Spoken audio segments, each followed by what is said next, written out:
मालेगाव उपमहापौरांच्या कार्यालयामध्ये पुन्हा टिपू सुलतान यांचा फोटो लावणार असल्याचं वक्तव्य शान हिंद यांनी एका स्वागत समारंभात केलंय।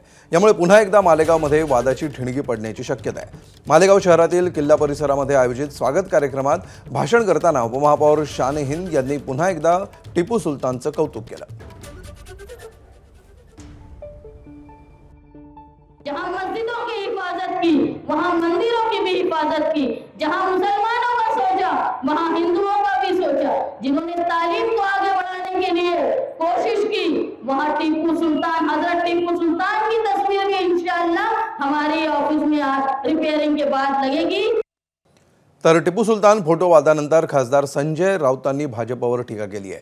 भाजपला कामधंदा नाही, वादावर पडदा टाकायला हवा असं खासदार संजय राऊतांनी म्हटलंय। भाजपचेच माजी राष्ट्रपती रामनाथ कोविंद टिपूचं गुणगान करतात असं त्यांनी म्हटलंय। तर हर्षवर्धन सपकाळ यांनी टिपू सुलतानची तुलना छत्रपती शिवरायांसोबत केली। मात्र तरीही 3 दिवस उद्धव ठाकरे मूग गिळून गप्प का बसले तसा सवाल मुंबईतील भाजपचे नगरसेवक आणि माध्यम प्रमुख नवनाथ बन यांनी केला आहे। रामनाथ कोविंद राष्ट्रपती असताना ते कर्नाटकात गेले आणि त्यांनी टिपू सुलतानवरती गौरवाची फुलं उधळलीच होती, तेव्हा तुम्ही का नाही रोखलत?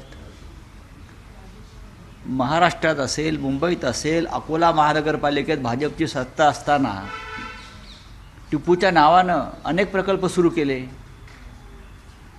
मुंबई महानगरपालिकेमध्ये विद्यमान नगरसेविका महापौर ऋतू तावडे, अमित साटम यांचं अनुमोदन आहे टिपू सुलतानच्या नावानं रस्ते आणि बगीचाला नावं देण्यासंदर्भात। तेव्हा भारतीय जनता पक्षानं टिपू प्रकरणामध्ये आ बैल मुझे मार करू नये। उद्धवजी ठाकरे छत्रपती शिवाजी महाराजांचा अपमान झालेला असताना मूग गिळून गप्प का बसलेत? येणाऱ्या काळामध्ये उद्धवजी ठाकरे यांची विधान परिषदेची टर्म संपते। विधान परिषदेच्या पुढच्या टर्मसाठी उद्धवजींना काँग्रेसची आवश्यकता आहे। जोपर्यंत काँग्रेसचे आमदार उद्धवजी ठाकरे यांना पाठिंबा देत नाहीत तोपर्यंत उद्धवजी ठाकरे विधान परिषदेमध्ये पुन्हा निवडून येऊ शकत नाहीत। काँग्रेसच्या पाठिंब्यासाठी काँग्रेसच्या आमदारांचं समर्थन मिळावं म्हणून उद्धवजी ठाकरे टिपू सुलतानवर टीका करत नाहीत का?